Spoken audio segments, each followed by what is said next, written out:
Si on sait comment l'IA prend sa décision, car on connaît ses paramètres, on va savoir aussi comment faire basculer une image d'un côté ou de l'autre de la frontière de décision. Et donc c'est pour ça que protéger les paramètres de l'intelligence artificielle, c'est extrêmement important pour ne pas avoir accès à l'information de comment l'IA prend sa décision.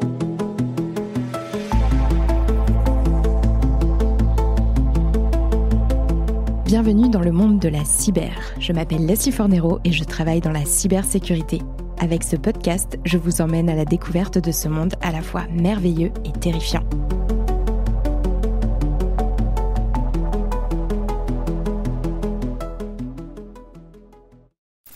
Bonjour à tous et bienvenue dans ce nouvel épisode du monde de la cyber. Aujourd'hui, j'innove et je lance les podcasts enregistrés à distance. Alors oui, on préfère toujours se rencontrer en studio, mais parfois, comme dans le cas présent, l'épisode n'aurait pas été possible sans cette technologie dont nous ne pouvons plus nous passer et qui s'appelle Internet.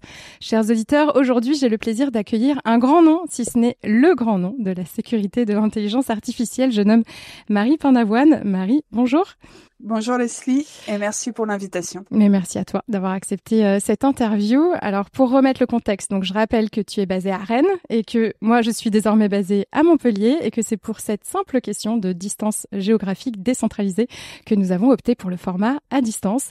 Après je rappelle aussi qu'on s'était déjà rencontrés en vrai, c'était lors de la remise du prix Women Tech Entrepreneur organisée par Wavestone et Les Échos en début d'année. D'ailleurs tu es lauréate de ce prix, encore félicitations.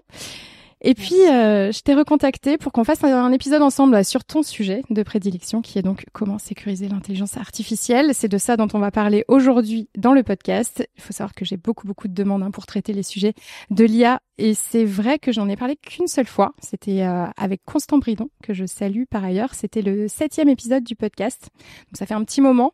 Et puis les choses évoluent extrêmement vite dans ce milieu. Donc il était temps de refaire un épisode sur ce sujet et de l'aborder autrement. Alors pour cet épisode, on va essayer de revenir ensemble sur les bases, comme d'habitude, et surtout de parler d'IA et de cyber de manière à ce que ce soit accessible à tout le monde. Donc là, j'essaye de rassurer l'audience. C'est pas si facile que ça parce que le monde de l'IA a son propre vocabulaire, tout comme la cyber. Et les deux ensemble, je trouve que c'est très challengeant. Donc on va se donner le mal nécessaire pour que ce que tu nous transmettes aujourd'hui fasse sens pour le plus grand nombre, ou au moins pour moi. Ce serait déjà une bonne base. On va revenir évidemment sur le concept d'intelligence artificielle pour bien comprendre les bases et rappeler comment ça fonctionne. Puis tu vas nous expliquer les risques liés à l'usage d'une IA non sécurisée. On va essayer de comprendre comment savoir si une IA est sécurisée ou pas, ou si l'usage qu'on en fait est sécurisé ou non. Et enfin, bien sûr, on va expliquer comment rendre une IA plus sûre, ou même comment intégrer donc la cybersécurité dans un modèle d'IA dès sa conception. Donc je rappelle que ce sujet, il nous touche absolument tous depuis le moment où nous nous sommes mis à utiliser et à vivre avec les IA au quotidien, mais aussi à les intégrer dans nos voitures, nos objets connectés, notre électroménager. Donc c'est le moment de se frotter à ce sujet, donc pour les plus novices d'entre nous. Avant ça, évidemment Marie, j'aimerais qu'on revienne sur ton parcours, tes réalisations, tes succès, tes trophées que tu as remportés, et évidemment ton entreprise et tes projets pour cette fin d'année. Qui es-tu Marie ? Je te laisse te présenter. Merci pour l'introduction. Donc moi j'ai un parcours assez atypique parce que j'ai commencé mes études par des études littéraires et j'ai bifurqué vers les mathématiques et plus particulièrement vers la cryptographie, qui est un sujet qui m'a absolument passionnée et qui est l'art de rendre un message incompréhensible pour un auditeur. Donc j'ai fait une thèse dans ce domaine que j'ai soutenue en 2017 sur le chiffrement homomorphe. Donc c'est une branche particulière de la cryptographie qui est la question de faire des calculs sur les données et en fait la question c'est très simple, c'est de dire ok c'est bien chouette de chiffrer des messages, on peut plus les lire. Donc quelqu'un qui voudrait écouter le message ne peut plus comprendre ce qu'on envoie, ce qui est très pratique quand on envoie un numéro de carte bancaire sur Amazon, par exemple. Une tierce personne qui intercepte la communication ne peut pas obtenir votre numéro de carte bancaire. Mais par contre, une fois que les données sont chiffrées, elles deviennent inutilisables. Et notamment, à l'époque, commençait les questions de machine learning, d'intelligence artificielle, des applications industrielles de ce type d'algorithme. Et donc, on s'est dit, on s'assoit sur des tas de données qui sont toutes chiffrées. Est-ce qu'on peut quand même les exploiter? Est-ce qu'on peut aller faire des calculs sur ces données? Est-ce qu'on peut chercher dans ces données, etc. Et c'est là-dessus que j'ai fait ma thèse et donc que j'ai été également initiée aux premières problématiques d'intelligence artificielle et d'intelligence artificielle respectueuse de la vie privée des utilisateurs, parce que c'est de l'intelligence artificielle qui ne comprend pas la donnée qu'elle utilise. Donc, suite à cette thèse, j'ai travaillé comme chercheuse chez Orange.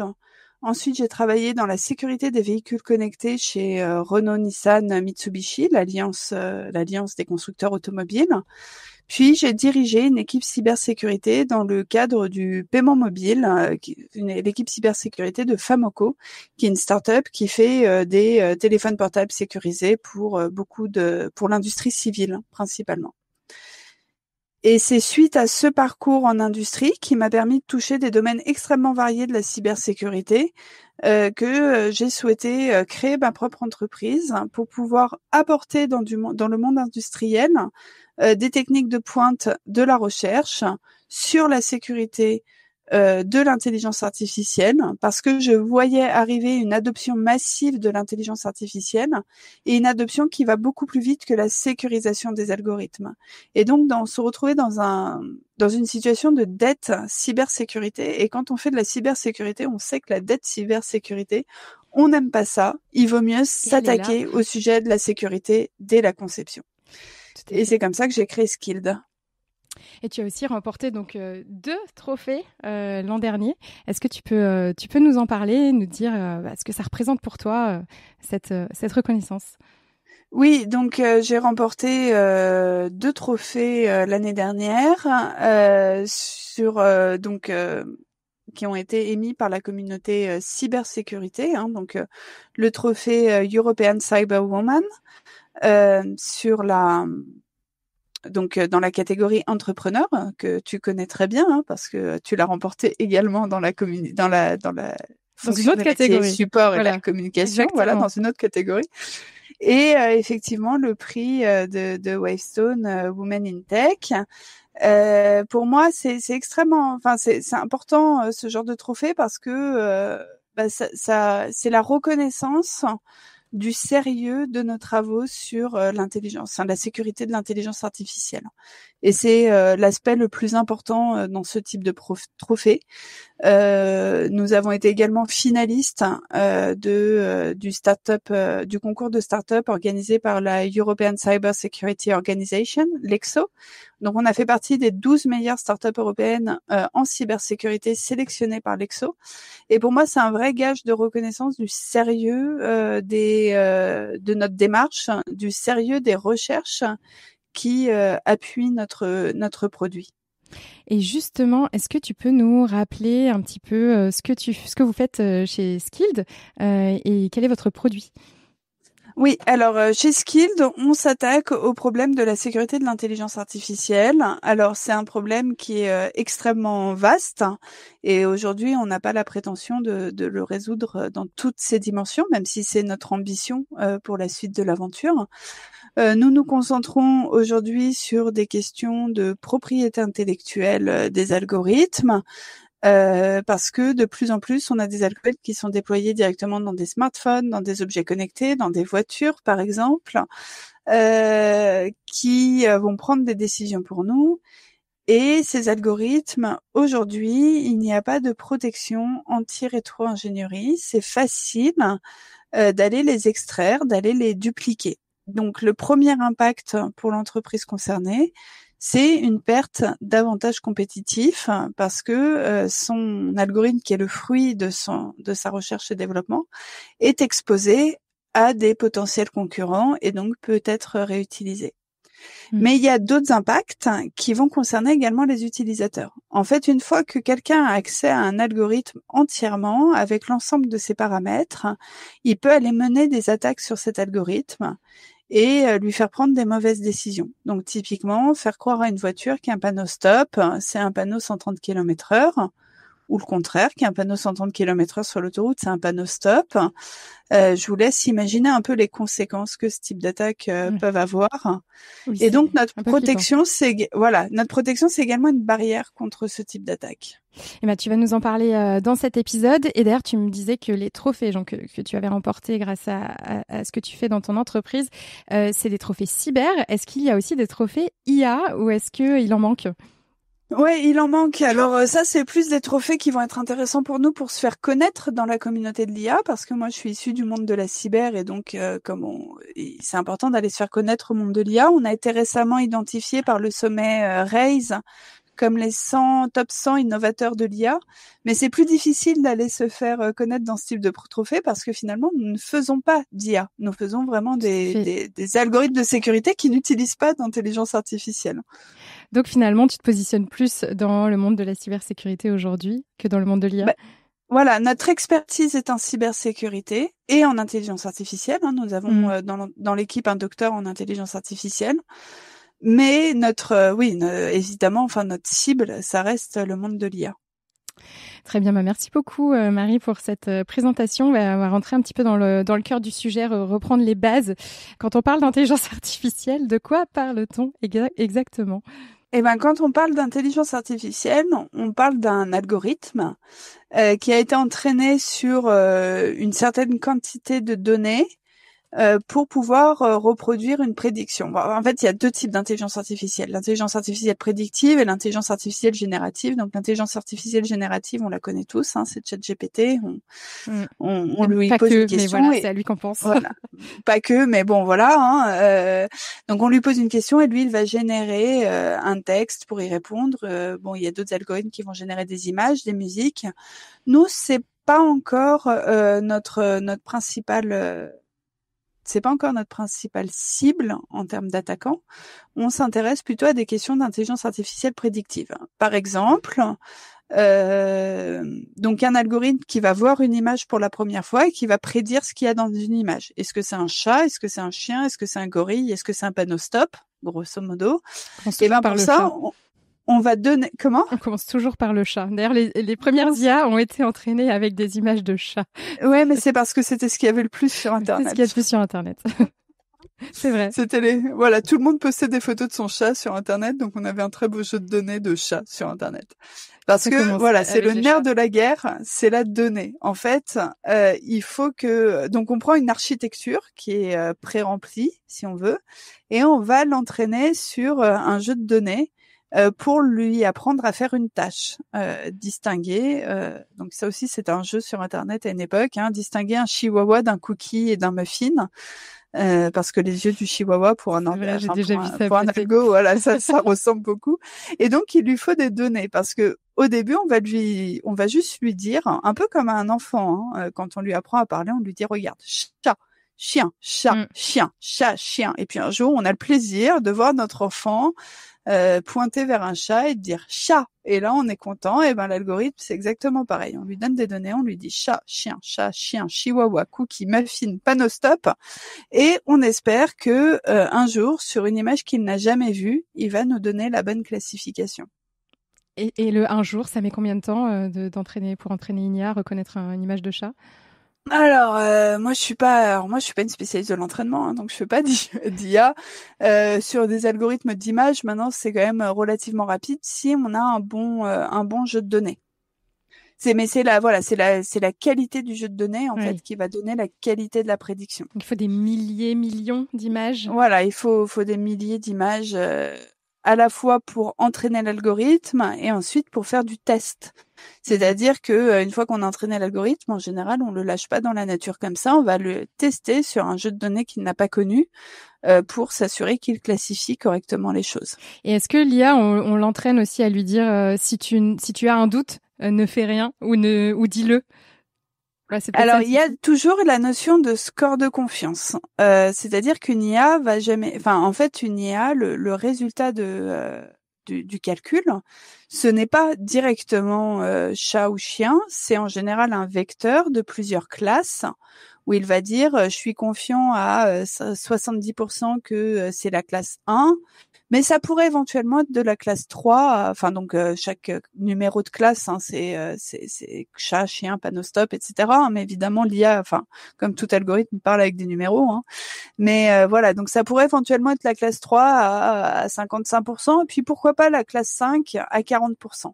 Donc il y a cette notion de score de confiance qui pose problème quand il donner... s'agit d'un panneau stop. Eh ben en fait, déjà, l'utilisateur final n'a pas accès au score de confiance de l'algorithme. Lui, il a accès qu'à la classification, enfin qu'à la plus haute, ce qu'on appelle le top one, c'est-à-dire la plus haute des classifs.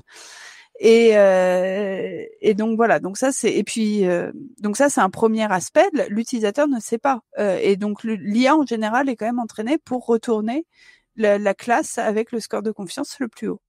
Et donc, s'il se trompe? Et ben voilà, donc s'il se trompe, ça dépend à quoi il sert, j'ai envie de dire, parce que tant qu'il sert à distinguer des chats, des chihuahuas et des muffins, pas trop grave. Voilà. Par contre, aujourd'hui, je pense que maintenant il y a quand même pas mal de voitures neuves qui sont équipées d'IA de reconnaissance de panneaux.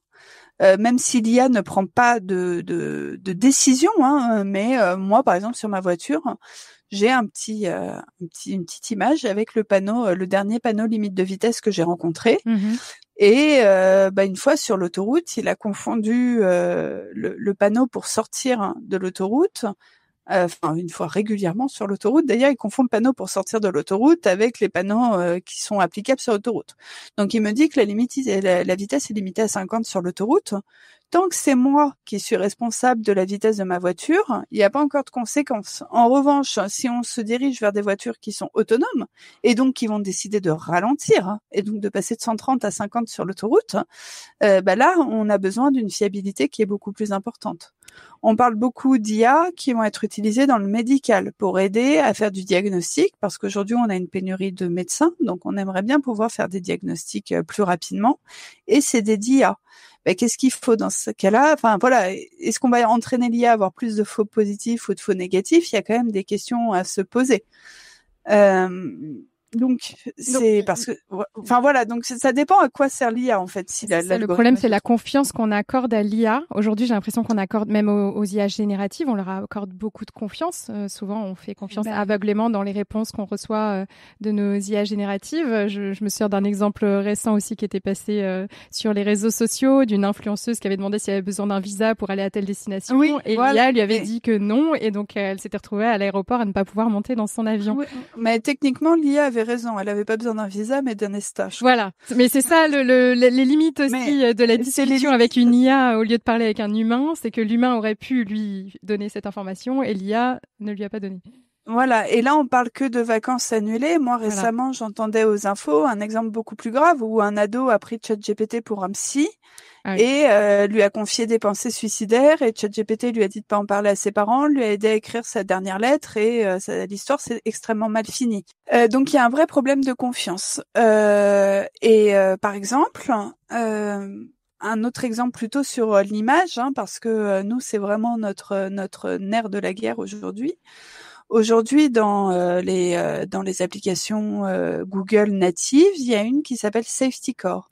Et Safety Core, ça vise à faire de la modération de contenu sur ce qu'on reçoit comme message sur Google Messages et à flouter les images explicites qui pourraient être reçues sans consentement, notamment à destination des mineurs. Donc là, on a un exemple d'une IA qui est utilisée pour un cas d'usage qui est tout à fait louable, de protéger nos mineurs d'exposition à des images explicites reçues sans consentement.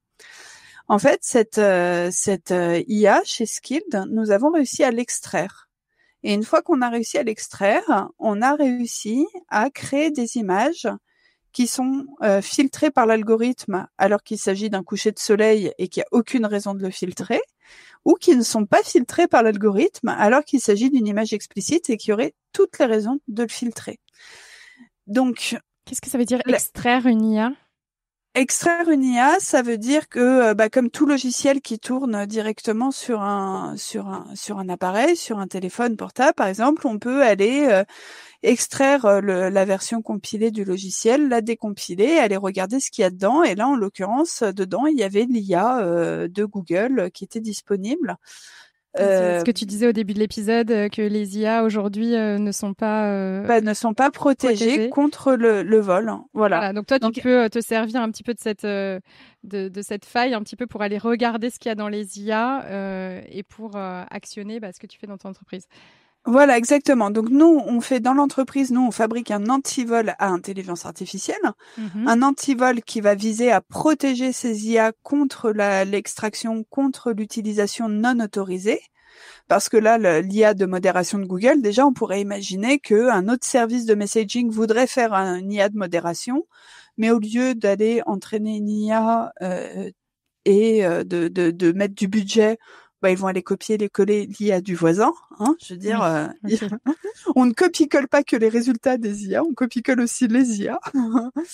Et l'autre problème, si l'IA n'est pas protégée contre le vol, contre la copie et contre le fait que finalement on puisse aller regarder la manière dont elle est faite, c'est qu'on va pouvoir la détourner. Donc on va pouvoir aller lui faire des prédictions qui ne sont pas les prédictions qui sont attendues dans un fonctionnement normal de l'algorithme. Comment ça? C'est-à-dire que tu extrais l'IA de Google et tu peux lui donner de nouvelles instructions et ce sera appliqué dans l'IA de Google? Non, alors je ne donne pas de nouvelles instructions parce qu'elle est déjà, l'IA en l'occurrence, elle est déjà installée sur tous les appareils. Donc ça, moi, je vais pas aller modifier le contenu de tous les appareils. C'est une attaque qui serait quand même très très coûteuse à mener. En revanche, je peux aller créer une image qui sera mal interprétée par cette IA et qui sera mal interprétée par toutes les instances de cette IA. Parce qu'elle n'a pas été assez bien entraînée ou pourquoi? Alors c'est ce qu'on appelle les exemples adversariaux. Déjà, c'est quelque chose qui est un peu inhérent à la manière dont fonctionnent les IA. C'est-à-dire qu'en fait, les IA, donc elles ont, en gros, elles partagent l'espace entre des classifications. Donc elles ont des frontières de décision entre là, typiquement l'IA de Google, c'est image légitime, image non légitime. Si non légitime, alors je floute. Donc il y a une frontière de décision.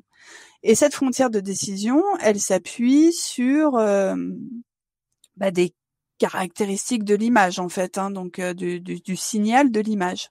Si on sait comment l'IA prend sa décision, car on connaît ses paramètres, on va savoir aussi comment faire basculer une image d'un côté ou de l'autre de la frontière de décision.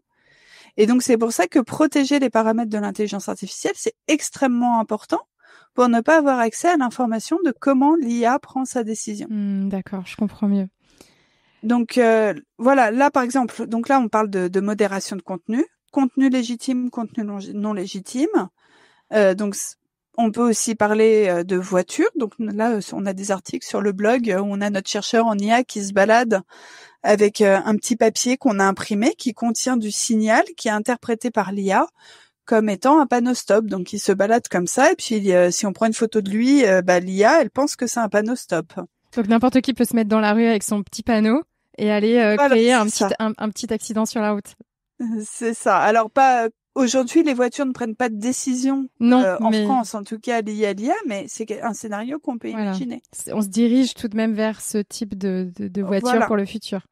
Et on a également aussi des problèmes dans tout ce qui est IA de défense, parce que si on envoie un drone, par exemple, pour faire de la reconnaissance de terrain, et que quelqu'un peut tromper ce drone et lui faire passer un char pour un sapin, voilà, c'est aussi des problèmes qui sont extrêmement, brûlants, surtout étant donné le contexte actuel. Donc le problème, c'est la manière dont les IA sont entraînées. Est-ce que ces IA sont fiables ou pas, avant de parler de sécurité. Et après, c'est une fois qu'on a testé leur fiabilité qu'on peut du coup jouer sur leur sécurité. En fait, tout à fait. Nous, on part donc voilà, nos clients, en fait, ils ont déjà un moment où ils entraînent leur IA, ils vérifient leur fiabilité, et là, ils mettent sur le terrain une IA qui est fiable et qui va leur apporter un avantage compétitif, qui va leur, en tout cas, c'est l'espoir. Quand on déploie une IA, c'est parce qu'on va être les meilleurs à effectuer cette tâche-là. On va pouvoir l'effectuer le plus rapidement possible. Donc ça, le test de la fiabilité, chez nous, c'est de la responsabilité de notre client. C'est lui qui déploie son IA, qui la teste, qui la fiabilise. Nous, on va apporter la couche de sécurité, vraiment cette couche d'antivol, pour s'assurer que cette IA fiable ne puisse pas être volée, ne puisse pas être dupliquée, ne puisse pas être et une fois qu'elle est dupliquée, ne puisse pas être contournée parce qu'on n'aura plus accès aux informations qui permettent de comprendre comment l'IA prend telle ou telle décision. Tout à fait. Est-ce que aujourd'hui déjà toutes les entreprises développent des IA? Est-ce que j'ai l'impression que c'est le truc super à la mode. Aujourd'hui, on met une bonne couche de marketing, intelligence artificielle à toutes les sauces. Est-ce que tout ce qu'on voit partout, c'est vraiment des IA? Est-ce qu'il y en a vraiment partout aujourd'hui? Alors, il y a une bonne couche d'algorithmes alors qui ont été renommés IA à des fins de marketing. Soyons. Il y a de l'IA par exemple qui est utilisée pour du ciblage publicitaire, de l'IA qui est utilisée pour de la modération de contenu, de l'IA qui est de plus en plus utilisée à des fins médicales, à des fins de défense, dans l'industrie également, pour tout ce qui va être contrôle qualité. On va avoir des IA qui vont être utilisées. Aujourd'hui, il y a pas encore d'adoption massive de l'IA. Enfin, c'est quand même encore un marché qui se structure. Je veux dire. L'autre jour, j'ai allumé un climatiseur puisqu'on a eu une belle canicule là au mois d'août et il y avait une fonction IA sur le climatiseur. Je me suis dit mais c'est pas possible. Non, je pense que c'est une bête fonction à seuil voilà. Si la température dépasse. Donc voilà, il y a effectivement beaucoup de bruit marketing autour de l'IA et puis dans toutes ces IA là, il faut distinguer aussi tout ce qui va être un wrapper ChatGPT. De vrais modèles qui vont être déployés, construits par les entreprises et déployés par les entreprises. Et donc, pour toi, là, aujourd'hui, toutes les entreprises peuvent se mettre à développer un modèle d'IA, à l'intégrer à son produit et commercialiser? Oui, après, toutes les entreprises, ça va dépendre de leur cœur de métier, mais dans tous les secteurs, en tout cas, à qui j'ai parlé, par exemple, j'entends parler d'IA pour balancer les charges sur des réseaux de téléphonie mobile.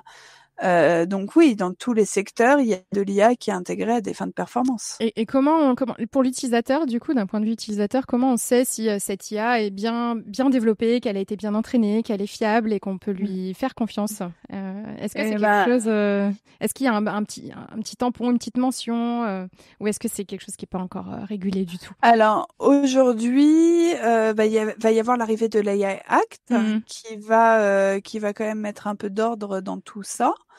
Donc l'AI Act va notamment garantir aux utilisateurs qu'il n'y a pas de décisions critiques qui vont être prises les concernant sans contrôle humain. Notamment des décisions médicales, des décisions d'accès au crédit, que toutes ces décisions-là vont pas être prises sans contrôle humain et que toutes les IA devront être soumises à une analyse de risque pour pouvoir anticiper au mieux les risques qui peuvent émerger de l'IA. Et il y a un article dans l'AI Act qui dit que l'IA va être sécurisée.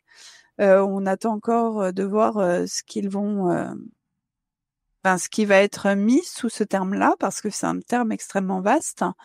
Voilà. Mais en tout cas, aujourd'hui, tant que l'AI Act n'est pas entré en vigueur et que n'est pas encore décliné finalement, parce que dans les lois de chaque pays, on n'a pas très peu de régulation sur les usages de l'IA. Donc tout le monde peut développer une IA et la mettre sur le marché alors qu'on ne sait pas vraiment comment elle est développée ou entraînée derrière et si elle est fiable. Est-ce que c'est quelque chose que tu trouves inquiétant ou tu te dis bon c'est l'évolution normale d'une nouvelle technologie qui arrive ou est-ce qu'on est en train de construire une dette sur l'IA comme on a construit la dette de la cybersécurité? Oui, et la dette de la cybersécurité de l'IA. De l'IA aussi, oui, complètement. Ouais. Oui, de toute façon, il y a un peu une course aujourd'hui, une course à occuper un terrain médiatique sur l'intelligence artificielle, un terrain médiatique où c'est de plus en plus difficile d'obtenir de l'attention. Donc, on fait de plus en plus de choses extravagantes pour obtenir de l'attention. Alors, extravagante, c'est pour ne pas utiliser un adjectif plus péjoratif. Oui, aujourd'hui, il y a une sorte de course au bruit. Donc, moi, j'attends quand même. Alors, je sais qu'il y a beaucoup de gens qui râlent sur les législations à venir sur l'intelligence artificielle, que ça les empêche d'innover comme ils le souhaitent. Moi, je me demande quand même quel monde je souhaite, vers quel monde on souhaite aller, comment est-ce qu'on veut que la technologie soit utilisée dans ce monde-là, est-ce qu'on veut que la technologie soit à notre service, est-ce qu'on veut être au service de la technologie, parce qu'au final, en tant qu'être humain, on produit les données qui vont être utilisées pour faire de l'intelligence artificielle. Donc, est-ce qu'on veut tous produire de la donnée pour qu'on fasse des intelligences artificielles qui vont servir à tout et n'importe quoi?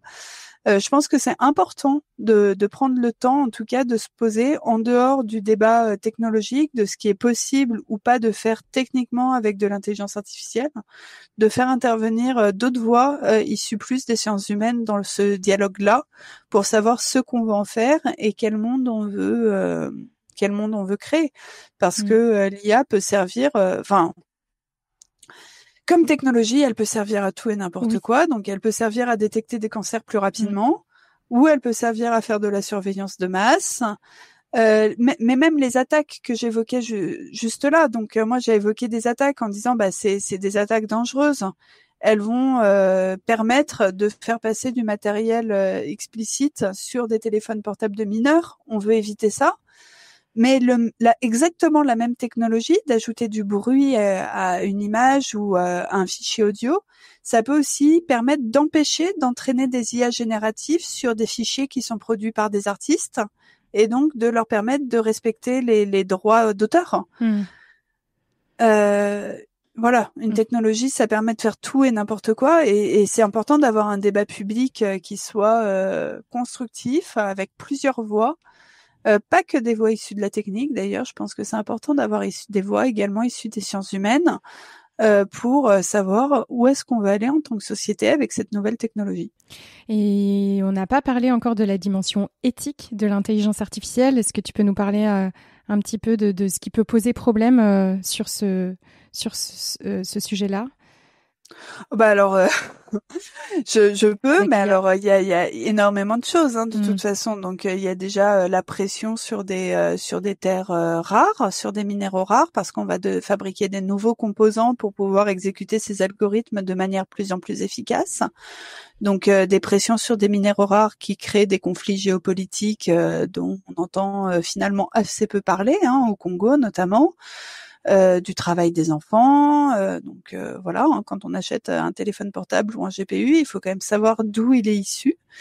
De plus en plus, malheureusement, il y a des questions de comment est-ce qu'on récupère la donnée.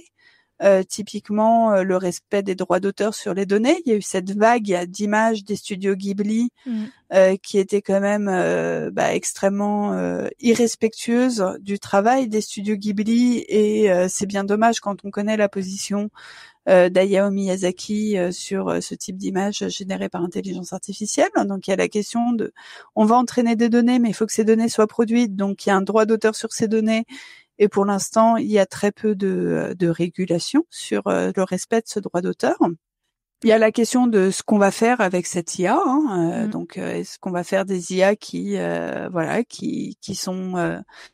des usages éthiques ou non? Est-ce qu'on va faire des IA pour massivement traiter des demandes de crédit et accepter ou refuser automatiquement? Est-ce qu'on va faire des IA pour massivement surveiller des espaces publics de manière automatique? Il y a la question, une fois qu'on a la donnée, il faut la traiter. Donc ChatGPT OpenAI a fait énormément d'efforts pour que ChatGPT renvoie toujours des réponses politiquement correctes, sans introduire de violence, sans introduire de tout ce qu'on peut trouver sur Internet. J'ai même pas envie de m'étendre sur le sujet, en fait. Mais pour pouvoir faire ça, comme ChatGPT a été entraîné sur des données d'Internet, il a fallu modérer ces données. Ça s'est fait dans des fermes au Kenya, des fermes enfin je dis c'est pas des fermes des data centers, des farming, mais c'était donc des immenses traitements, centre de traitement de données, centres de traitement de données opérés par des humains qui regardaient des images venant des tréfonds d'internet à longueur de journée, ce qui a provoqué énormément de problèmes de santé mentale. Il y a un très bon documentaire sur ce sujet sur France TV. C'est ça. Donc on est payé moins de 2 euros de l'heure pour aller visionner des vidéos de viol à longueur de journée. C'est quand même assez éprouvant comme travail pour. Je suis à court d'adjectifs. Ouais. Voilà, donc oui, il y a énormément de problèmes éthiques autour de l'IA et dont il faut être conscient et dont la résolution ne passera que par la résolution partielle, parce que on s'attend même pas à une résolution totale. La résolution partielle ne passera que par de la réglementation. Et je n'ai même pas encore abordé des problèmes environnementaux sur la pression de la ressource en eau. Enfin voilà, je pense que la liste est longue. Oh mon Dieu, n'utilisez pas l'IA, c'est mal. Alors justement, la réglementation, il faut rappeler que là on parle de réglementation européenne aussi, qu'on est très très loin de réglementation mondiale. C'est ce qui fait aussi notre spécificité en Europe, c'est qu'on vit dans une société très protégée, très régulée. On a cette chance-là. On dit souvent que l'Union européenne, oui, ça ralentit, ça coûte cher, etc. Bah oui, mais en fait, ça nous protège aussi par rapport en fait au reste du monde. On est quand même les seuls à réguler l'IA aujourd'hui. Est-ce qu'on peut, alors, on vient de raconter plein de choses horribles sur l'IA. Est-ce qu'on peut revenir sur des choses, on utilise tous l'IA, en fait, ça, on va pas y couper, des choses un peu plus positives. Pourquoi toi, c'est quand même une belle révolution à l'intelligence artificielle? Qu'est-ce que ça va nous apporter aussi? Oui, après la révolution, les avantages, les usages positifs de l'intelligence artificielle, il y en a énormément aussi, évidemment. Donc moi là, je parlais avec une start-up qui aide à détecter du cancer du pancréas précocement à partir d'échographie. C'est un cancer qui est extrêmement difficile à détecter sur des imageries, extrêmement difficile à détecter de manière précoce sur des imageries avec un taux de mortalité absolument affolant, parce qu'on est à un taux de survie à 5 ans de 5 ou 10%, et en plus qui est en forte augmentation dans nos sociétés suite à notre mode de vie. Donc moi, savoir qu'il y a des gens qui utilisent l'IA pour ça, forcément, ça me met en joie de savoir que il y a des gens qui travaillent sur de l'IA pour des causes, des grandes causes de santé publique.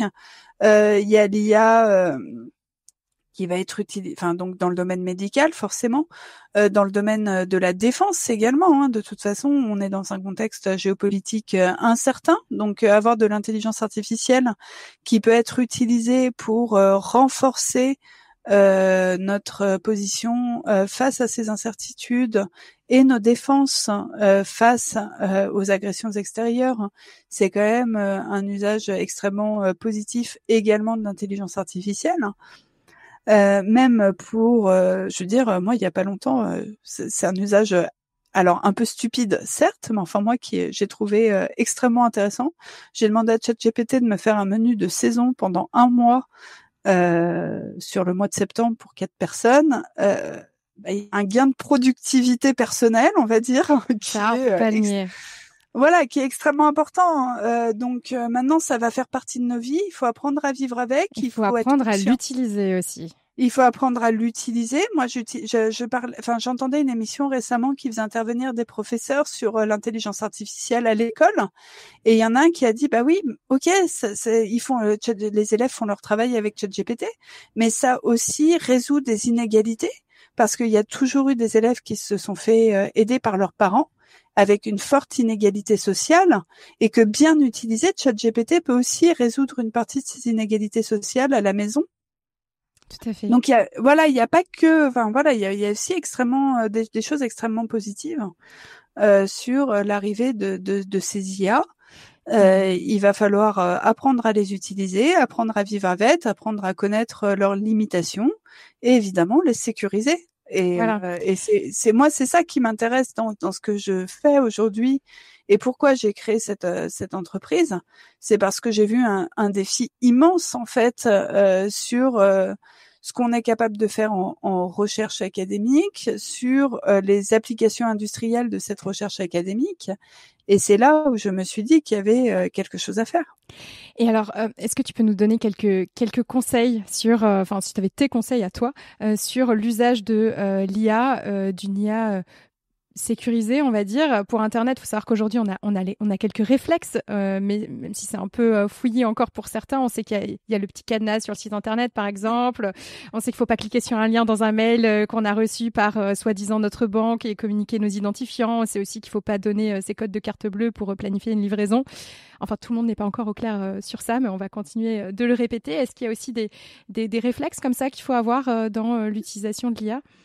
Alors, pour la partie vraiment avoir confiance dans le résultat de l'IA, malheureusement, la balle est plutôt dans le camp des développeurs de l'algorithme d'intelligence artificielle, parce que c'est à eux de mettre en place des garde-fous nécessaires dans leurs algorithmes. Aujourd'hui, un utilisateur lambda, par exemple, est complètement démuni face à une perturbation d'une image qui va faire que l'IA se trompe de résultat. Ça, il peut rien y faire. Mais est-ce qu'on pourrait pas plutôt faire quelque chose pour montrer à l'utilisateur final que on n'est pas sûr du résultat? C'est un petit peu ça aujourd'hui le problème. Le problème, c'est que plus on expose, par exemple, de scores de confiance ou des choses comme ça, plus on va rendre aussi des algorithmes vulnérables à ce type de manipulation. Ouais, je comprends. Donc, il y a un vrai travail aujourd'hui d'industrialisation des différentes sécurités qu'on peut mettre sur un algorithme d'intelligence artificielle. En revanche, pour les usages de l'IA générative, il y a du bon sens, hein, j'ai envie de dire, ne pas lui donner trop de données personnelles, déjà, parce qu'on ne sait pas où elles vont. Ça, c'est plutôt une question de se préserver. Il y a une question de garder aussi un esprit critique, surtout face aux images maintenant qu'on peut recevoir, qui peuvent être elles-mêmes générées par IA, tous les deepfakes. On doit garder un peu un esprit critique, croiser les sources et croiser les informations. Et ça, c'est un peu une gymnastique intellectuelle collective qu'on va devoir s'imposer. Ouais. C'est de plus en plus difficile, moi je trouve, de scroller sur n'importe quel réseau social et de se dire est-ce que ça c'est vrai, ça c'est faux. Voilà, ouais. Ça mais c'est pour ça qu'il faut croiser les informations en fait. Mais sur une image seule, maintenant, on obtient un rendu qui est tel que c'est extrêmement difficile de dire que cette image a été générée ou non par intelligence artificielle. Donc il faut appliquer de la méfiance, et de l'esprit critique, avant tout de l'esprit critique, mais faut se méfier un petit peu de tout aujourd'hui. Méfiance, esprit critique. Alors, il y a des startups qui travaillent sur ce sujet-là en particulier. Je pense qu'il y a des réglementations qui vont être mises en place. Mais il y a quand même un fort esprit critique à garder pour se protéger contre des images qui voudraient diffuser des fausses informations.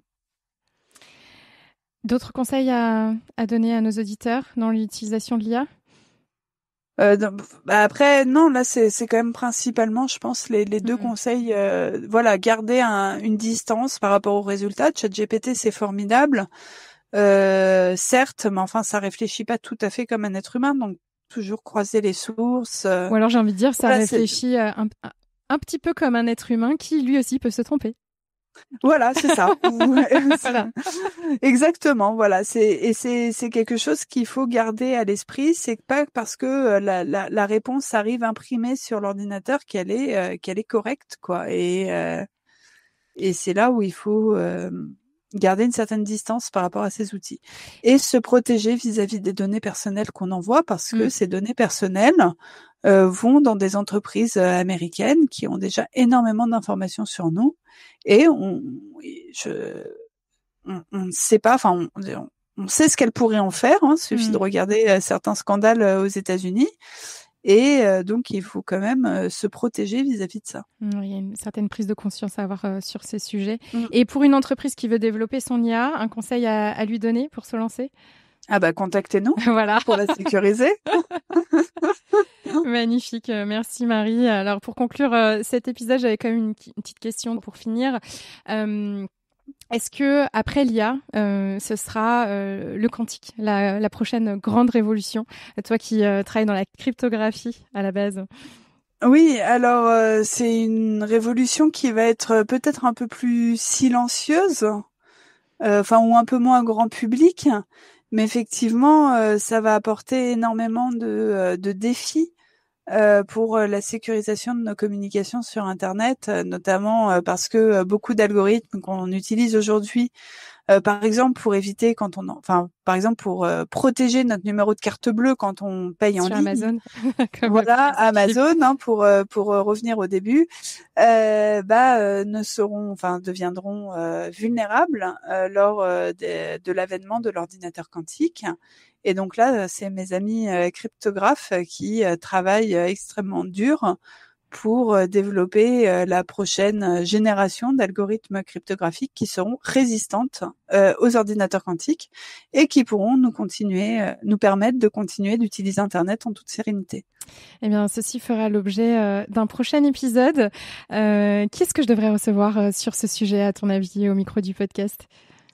En cryptographie post-quantique, chercheur, il y a Pierre-Alain ou chercheuse. Chercheuse, mais alors là, tout d'un coup, je bloque. Je pense à Pierre-Alain Fouque, à Thomas Prest, Adeline Roulangoullois également en chercheuse sur le sujet. Eh ben, très bien, merci beaucoup. C'est bien noté, Marie. Merci pour tes recos. Merci d'avoir accepté de venir parler de ce sujet d'actualité dans le podcast. J'ai appris beaucoup de choses. J'espère que nos auditeurs également. Et puis, au plaisir de te recroiser lors de futurs événements ou remises de prix, puisque tu as le vent en poupe, jamais 203. Très bonne continuation à toi, Marie, et aux équipes de Skilled. Merci beaucoup, Leslie, pour la conversation. C'était passionnant. Merci, à très vite dans le monde de la cyber. À bientôt, au revoir. Merci à tous d'avoir suivi cet épisode du monde de la cyber. Si vous êtes arrivés jusqu'ici, c'est que vous commencez à bien accrocher à ce podcast. Alors si vous voulez découvrir les coulisses et être au courant de toutes les actus, je vous donne rendez-vous sur notre compte Instagram, le monde de la cyber. Et n'hésitez pas aussi à vous abonner au podcast et à me laisser un petit commentaire sur Spotify ou Apple Podcast. Ça m'aide beaucoup à faire grandir le projet et ça me fait super plaisir de lire tous vos petits messages. Merci à vous et à très vite dans le monde de la cyber.